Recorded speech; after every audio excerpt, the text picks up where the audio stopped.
Assalamualaikum warahmatullahi wabarakatuh. Salam sejahtera untuk kita semua. Kembali lagi bersama saya, Siti Muslihatul Mahmudah, dalam mata kuliah pengantar Public Relation untuk pertemuan atau modul ke-13 ini kita membahas mengenai topik yaitu manajemen krisis. Konsep krisis. Kata krisis berasal dari bahasa Yunani, krisis yang berarti decision atau keputusan.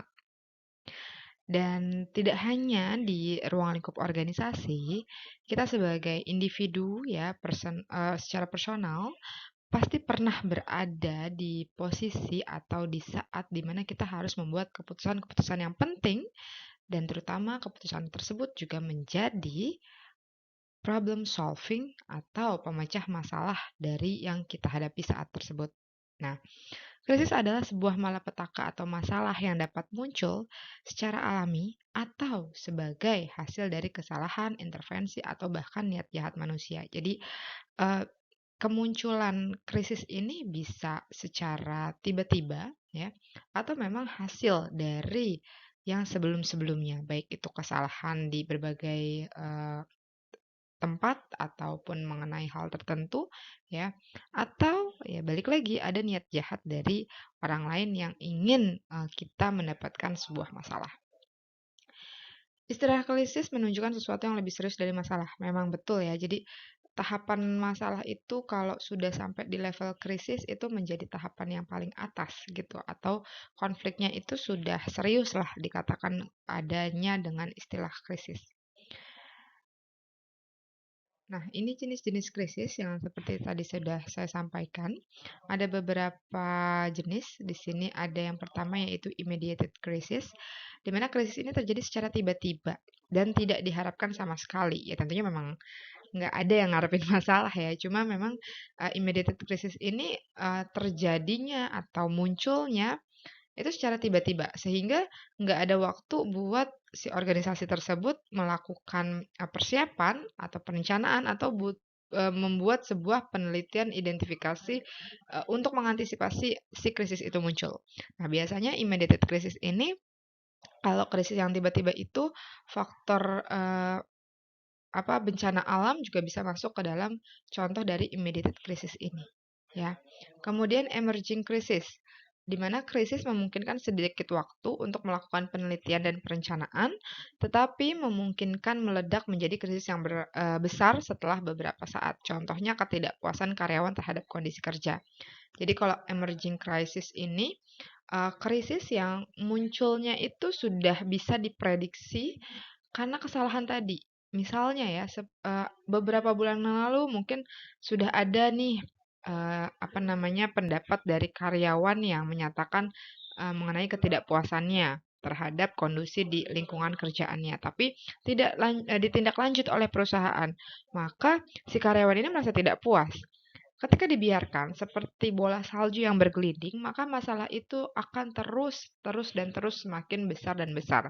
Sehingga nanti dari masalah yang personal, dari satu individu itu yang merasa ketidakpuasannya terhadap pendapatnya tidak ditindaklanjuti oleh perusahaan, maka akan bergulir ke masalah yang lebih besar atau yang ke level krisis.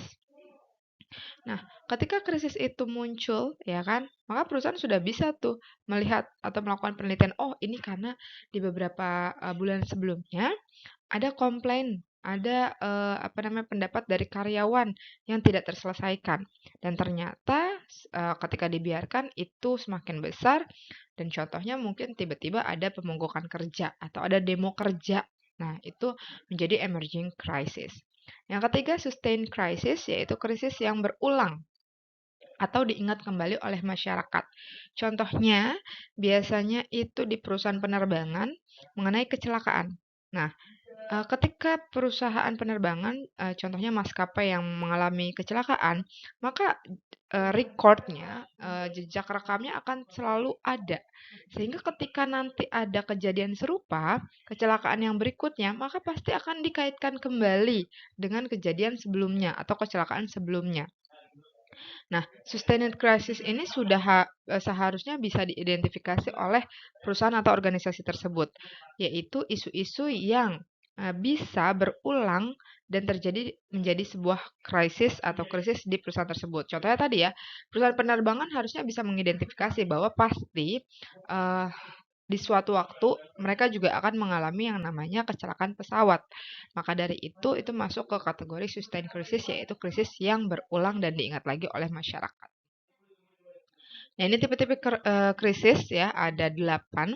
Ada natural, yaitu seperti bencana alam ya, tsunami, nanti juga itu bisa berdampak ke pemerintah, perusahaan, dan lain sebagainya. Ada juga technological, biasanya mengenai kegagalan dari inovasi sebuah mesin, teknologi, ya, kegagalan dalam mendesain sebuah mobil, pesawat, dan lain sebagainya. Jadi error di teknologi yang digunakan. Kemudian konfrontasi yaitu boikot konsumen ya, seperti dari isu-isu yang sudah beredar. Kemudian muncullah konfrontasi ya dari boikot konsumen terhadap merek produk tertentu. Kemudian ketidaksukaan atau kedengkian. Nah, ini biasanya atas dasar produk tersebut memiliki unsur-unsur atau nilai-nilai yang tidak disukai oleh masyarakat. Nah, itu juga bisa menimbulkan sebuah konflik ya. Contohnya misalnya ada komunitas yang sangat membenci ketika ada produk yang mengeksploitasi material pembuatannya dari kulit atau bulu hewan atau binatang. Nah, maka dari itu muncul tuh ya ketidaksukaan atau kedengkian terhadap produk tersebut. Yang kelima yaitu nilai-nilai manajemen yang curang, yaitu misalnya perusahaan yang tidak adil dalam memperlakukan karyawannya. Ini juga bisa menjadi sebuah krisis tadi ya. Kemudian penipuan, ya ini sudah pasti karena secara aktivitas bisnisnya pun ilegal. Kemudian juga ada kesalahan manajemen, ya misalnya manajemen senior dalam perusahaan yang melakukan praktek-praktek ilegal dan tidak etis. Jadi krisis sebuah perusahaan itu tidak hanya bersumber dari eksternal, tapi juga bisa dari internalnya sendiri, dari sumber daya manusia yang ada di internal perusahaan tersebut. Ya. Kemudian juga ada tipe krisis yang ke-8 yaitu bisnis dan ekonomi. Nah, kondisi ekonomi di sebuah negara, perusahaan atau bangsa ya, itu akan berdampak bagi performance sebuah perusahaan. Aktivitas bisnisnya pasti akan terpengaruh dari kondisi ekonomi di negara tempat ia berada. Nah, ini karakteristik krisis, yaitu ancaman besar terhadap kehidupan, keamanan, dan keberadaan organisasi ya, karena memang krisis itu bisa menjadi sebuah ancaman. Dan yang kedua ada tekanan waktu, artinya pengambilan keputusan harus bekerja cepat untuk menyelesaikan situasi karena kalau dibiarkan dampaknya bisa lebih meluas. Yang ketiga, stres dirasakan oleh orang-orang yang bertanggung jawab untuk mengelola situasi. Tentunya ya, namanya ada tekanan, masalah, pasti pikiran juga akan menambah lagi pekerjaan yang harus dikerjakan. Manajemen krisis merupakan proses persiapan, aplikasi strategis, dan taktik yang disiapkan lebih awal serta bisa memodifikasi dampak atau tindakan utama dalam organisasi. Jadi, manajemen krisis berasal dari kata manajemen dan krisis. Tadi krisis seperti yang kita sudah bahas, yaitu mengenai sebuah masalah ya. Dan manajemen ini seperti yang kita sebelumnya bahas juga bagaimana cara mengatur mulai dari proses perencanaan sampai dengan nanti implementasi dan evaluasinya. Maka dari itu manajemen krisis atau manajemen krisis adalah bagaimana prosedural untuk mengatasi krisis tersebut, ya. Nah, di sini ada menurut Michael Silva dan juga Terry Kahn menawarkan audit krisis 5 menit sederhana yang meliputi. Ini bisa menjadi identifikasi awal terkait dengan krisis yang muncul. Yang pertama, seberapa jauh krisis tersebut mempengaruhi kemampuan organisasi dalam mengelola visinya. Jadi apakah krisis itu sampai level dampaknya ke visi perusahaan? Kemudian bagaimana intensitas dan keputusan krisis tersebut, seberapa besar krisis tersebut, nilai organisasi yang terkena dampaknya seperti apa, hubungan apa juga yang terganggu. Nah, itu sebagai identifikasi dasar mengenai krisis. Ini cara-cara sebagai perusahaan dalam menyikapi sebuah krisis ya. Ada 5 cara-cara yang dapat diambil untuk menyikapi krisis. Dan ini juga masih sama, bagaimana praktik yang bisa dilakukan atau bisa diimplementasikan dalam pengelolaan manajemen krisis ya. Mulai dari mengetahui waktu kapan menunda bisnis, apakah operasional harus dihentikan atau masih bisa sambil berjalan, ya kan? Kemudian tentunya harus ada timeline yang tepat dalam merespon krisis, ada juga agenda, ada juga pesan yang harus disusun untuk memberikan informasi kepada halayak perusahaan, ya. Nah, kemudian ini prinsip panduan menghadapi krisis. Yang pertama komunikasi, ya. Orang akan terus bertanya kepada perusahaan yang sedang mengalami krisis karena sifat dasar manusia kan ingin mengetahui, rasa ingin mengetahui. Maka perusahaan harus bisa menjawab kebutuhan informasi halayak tadi. Tapi balik lagi seperti pada modul-modul sebelumnya, perusahaan juga harus menentukan stakeholder mana yang menjadi prioritasnya dan yang akan dijawab pemenuhan kebutuhan informasinya. Kemudian reputasi dan identitas harus dilindungi dan diperbaiki, tanamkan juga budaya keselamatan dan keamanan.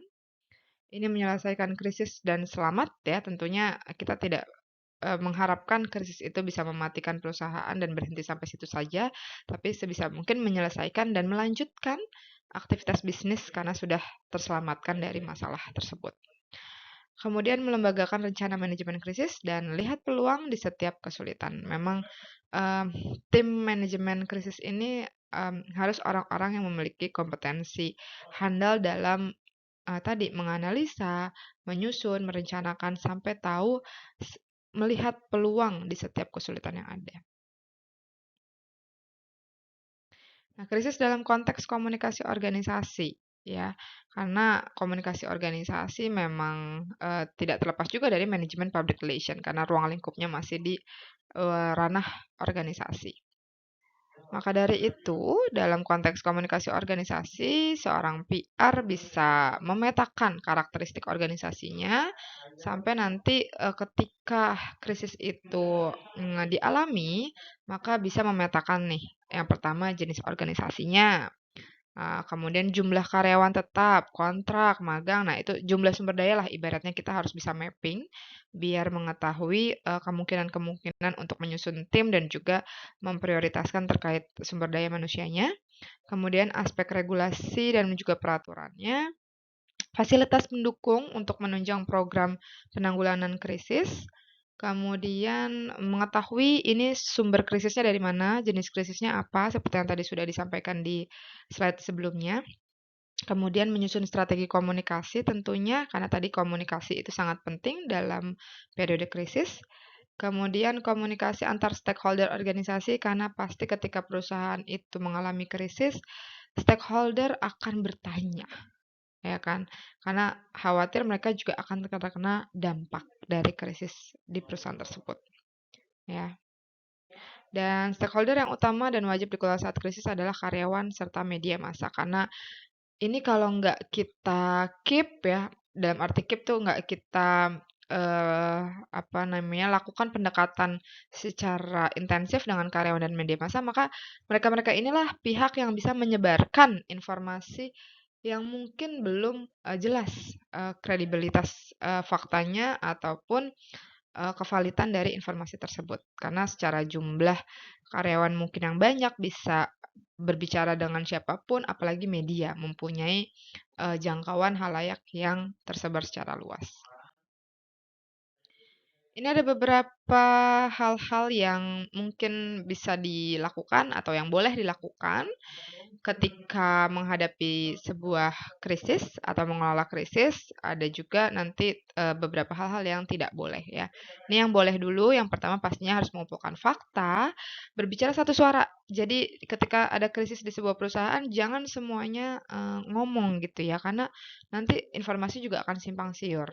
Maka dari itu harus pilih spokesperson yang memiliki kredibilitas, kemudian juga dia well informed, bisa menyampaikan dengan baik gitu ya.